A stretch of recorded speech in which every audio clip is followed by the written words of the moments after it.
and that was the one place people would go to find out, you know, when's new albums coming out and whatever little information you could. So I started contacting mom and pop record stores in every city, every one I could find.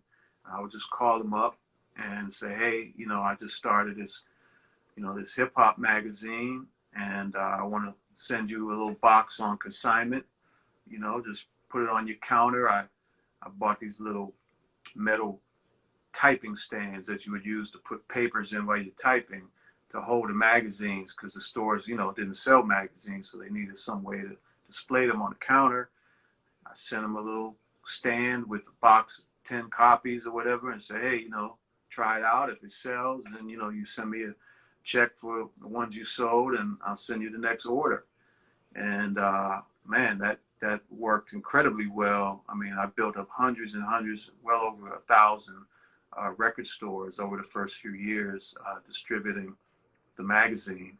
And that was really how we got all over the country, got basically into every neighborhood and every major city, and how, you know, the real kind of core hip hop fans found out about us and spread the word. Because, I mean, these stores, you know, they might have had 10 the first time, but, you know, by the next issue or the one after, it was 20, it was 50. And I mean, they would sell out, you know, as soon as the Source would come in. People, when's the new issue of the Source coming in? And, you know, people would stop in the store waiting for it because, as you know, growing up a hip hop fan, I mean, you know, we were thirsty for information. We wanted to know what was going on. And like you said also before, the Source talked about it in an intelligent way. It wasn't like, you know, talking down like a right on, or thinking that hip hop fans are, you know, are stupid and they don't, they're not thinking about, you know, these types of things. So the way the Source was written was always in a tone that, you know, spoke to our audience and, you know, in their language, in a way that we would relate to them, but in an intelligent and somewhat, you know, serious kind of way. And so yeah, that distribution was really, really important.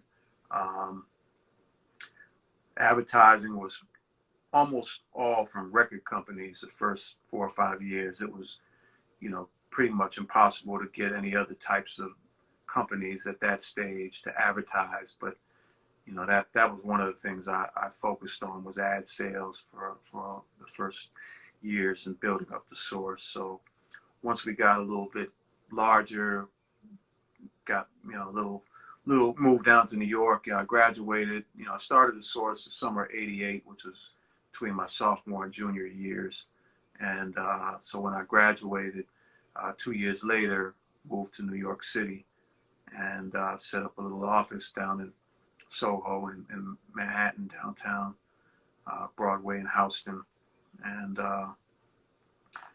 you know, just kept building from there, but really started pursuing other types of advertising. It took, you know, a couple of years once like clothing lines like Cross Colors and Carl Kanai started in the early 90s. They became big advertisers, every issue of the Source. And eventually by like 94, 95, I was able to get sneakers. I got my first Nike ad. You know, that was like a huge breakthrough. Fila actually was the first sneaker company to advertise. Nike came in a few months later. But that was a big hurdle to overcome. Let me ask you, how did you select your team to be contributors to the magazine? What criteria did you look for an individual, and what knowledge did they have to bring to the table for you to say, okay, I want you a part of this movement? Yeah. Yeah, I mean, one of the most, you know, noticeable things about the Source was, you know, it was all young people. I mean, it was nobody over the age of 25 working for the Source, probably the first 5 or even 10 years. You know, we gave opportunities to people that had ambition and that loved the music, like the people, you know, the small group that was working with me from the beginning did. I mean, if you were passionate and you loved the music, and, you know, if you were going to write or be an editor, of course we we took a look at some samples or whatever, or gave you assignments. Hey, write a review on such and such album, and see how their writing, style was, or what have you. But as soon as we got to New York, we started getting some interns, and those interns, a lot of them went on to become editors or other positions in the company. Um, so it wasn't based on like some big qualifications and degrees or certifications or this type of thing. We really just gave a lot of opportunities to young people that had the right ambition, and that we saw talent in them, and gave them an opportunity. And when you go back now and you look at the list of all the people that got this start at the source, I mean, most people don't, you don't even, there hasn't really been a one place where that list has been published recently. I've been putting it together, but I mean, it's an enormous list of people, obviously the artists that the source discovered, but more, even on the executives and other people that got discovered by the source and went on to do a lot of other, great things. And, many of them still out here today doing their thing. As a avid reader throughout the years, some of the main sections as a fan, I would go to the source chart, the hip hop quotable, and Unsigned Hype, and the reviews. Could you tell us how those were broke down? Say the source chart, was that a roundtable discussion, or was it based on sales? That's a good question. I mean, I have to go back to those early issues and take a look. I think because I don't think we ran the chart for that long. I think the chart was only in there for a few years in the early '90s, and then um, then we started Fat Tape, and we had like maybe singles file of the top singles. Um, but I think when we had the chart, it may have been based on some sales from all those record stores. I mean, for a while, we were actually publishing lists from individual stores in the magazine, Chantanique Records in Detroit, or, Stick Horse Records in Houston. These are just names I'm remembering of some of the, record, so we might print their top 5 albums of the month that they gave us. Or we would survey some of those stores ourselves to compile a chart. But that's probably how the chart was done. Let's say something like the hip hop quotable. Did everybody pick maybe their favorite verse, come to the table and break down? How was the hip hop quotable decided at the end of the month? Yeah, well, the way that the source editorial, because you had your editorial side of the office, and then you had the business side, and there was some commingling, of course, but there was the editorial side was where the action was in terms of the creative process and the content of the magazine. So in those early days, some of the editors that I was talking about, you had Maddie C, who was an NYU student. When we got to New York, Maddie's actually from DC, and he and I knew each other a little bit from DC, but he was at NYU when we moved to New York. And Maddie's boy from NYU, Rob Tulo Reef, who's pretty well known in for a lot of things in hip hop, was a producer, produced some big hip hop songs, Reef, and A&R at a number of labels, and I think he's at Beats Music now. Been top executive for Beats for a long time. You had Dream Hampton. She was started as a assistant editor, I guess. She was in college. I forget what college in New York at the time. Dream Hampton has gone on to produce lots of TV and film projects, including the R. Kelly, Surviving R. Kelly. She's the one that produced that. Kierna Mayo was another one of our early editors. Kierna went on to start Honey Magazine, became the editor-in-chief of Ebony Magazine, um, several other top positions at some big media companies. Um, you had John Schechter, Reggie Dennis, James Bernard. So basically, we had something that was called the Mind Squad. Chris Wilder, shout out Chris Wilder. Um, the Mind Squad was basically the editorial staff and how they kind of referred to themselves. And yeah, so they would, everybody loved hip hop. Everybody was, everybody had, each person might have had their own little personal preferences, maybe where they were from or whatever. We did try, really hard being in New York City not to be New York biased, which was, a challenge because most entities in New York were in those days, were very New York biased and really looked down on the music coming out of the South or the Midwest or the West Coast even. But you go back to those early source issues, you'll see, I mean, we made a point to give, show love to all the music. And my man Jay Mill, I think he might be on. Yeah. He started as an intern. He was in college in New York, but Jay Mill was from Oklahoma, so he was into a lot of different type of music that some of the guys from New York or the East Coast weren't into.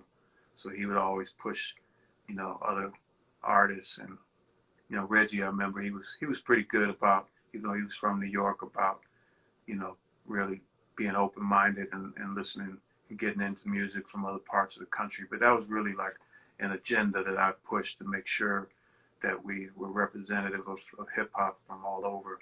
So, everybody on the staff just loved the music and was listening to shit. And yeah, if they heard something, hey, we should talk about, consider this for hip hop quotable. Oh, did you hear that rhyme and on this song or this, mixtape or whatever it might be. And yeah, so it was a collective thing. The Mind Squad really got into it, and everybody was really took their job seriously. And there was a lot of debates on Unsigned Hype and debates on hip hop quotable, and then of course the five mics, and the Yeah. album ratings. I want to get into that. Was that a stressful section? Because was there any type of backlash from artists who felt like they deserved more? Did you have to deal with artists coming to the office and things like that? Um, I mean, a little bit over the years, there was different instances. Um, I mean, it never, like, as far as there was a in the beginning, the source was, it was the voice of the culture. It was the only thing out, and everybody really loved the magazine because of, what it represented across the board. And, um, you know, in the beginning, like, I can remember Ice Cube coming up to the office to play America's Most Wanted for us. You know what I mean? Like to, you know, let people hear the album. And so artists would stop by sometimes just to play their music for us in those early days. Um, and there was some disappointments along the way, but we did hit a stage in the, around 93, 94, where the source started getting into some problems, some beefs with a few artists in particular. Um, you know, Ice-T got mad, the way we were covering the cop killer controversy. And I guess some of the editors felt he was sort of selling out by giving in and taking the song off the album. Eventually, they took the song off the album. And Public Enemy got mad, did a whole video bashing the source offices in like 94. I can't remember the name of the song, but, you know, um, these were, Cypress Hill. Cypress Hill, I'm not even sure how that beef started because, we helped discover Cypress Hill and helped blow them up from when they, first came out, and they loved the Source. But then, it just, it became a thing where, and something I sort of had to deal with over the years was, sometimes writers and editors, the success and the power that you have can kind of give you, go to your head a little bit sometimes, I think. And you have to watch out for that because, I think as a whole, journalism has that problem. It sort of attracts people sometimes that, they kind of get off on that power to be able, might be able to write something good and get the credit for bigging something up, but it also, they might want to be able to criticize and, feel like they have power like that. And so, I learned over the years to kind of try to watch out for that and kind of try to steer people away from that, but it could be difficult. So even Ice Cube, dissed the Source on Hand of the Dead Body with Scarface in '95. And all that, again, had to do with, again, like Cube loved the Source, like, in from 88, 89, 90, 91, but then we might have written some bad, we didn't like his albums as much, or I don't know what it might have been. And he got pissed.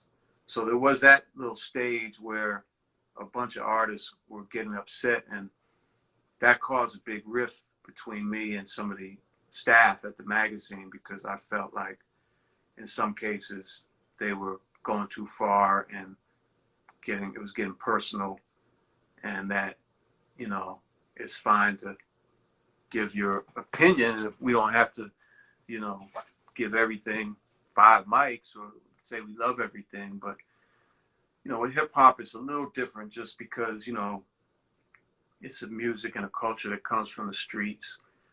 And, it's just different the way you have to, I think there's a little different responsibility in a lot of ways that comes with being a hip hop journalist and a hip hop media outlet. At least there should be. These standards may not really exist, haven't stood the test of time necessarily, but there was different occasions over the years where people got mad, but the Source kept it street, and a lot of people didn't really feel they could just come run up in the office. They might have been met with some resistance, which happened a few times, few notable instances. Is that going to be in the tell-all book when you come out with it? The book, the movie, all that's in the works right now. So tell me, how did we select the covers for the magazines? The magazine covers, we're generally, for a long time, we're pretty much based around who had albums dropping at the time that the magazine was going to hit the newsstand. So,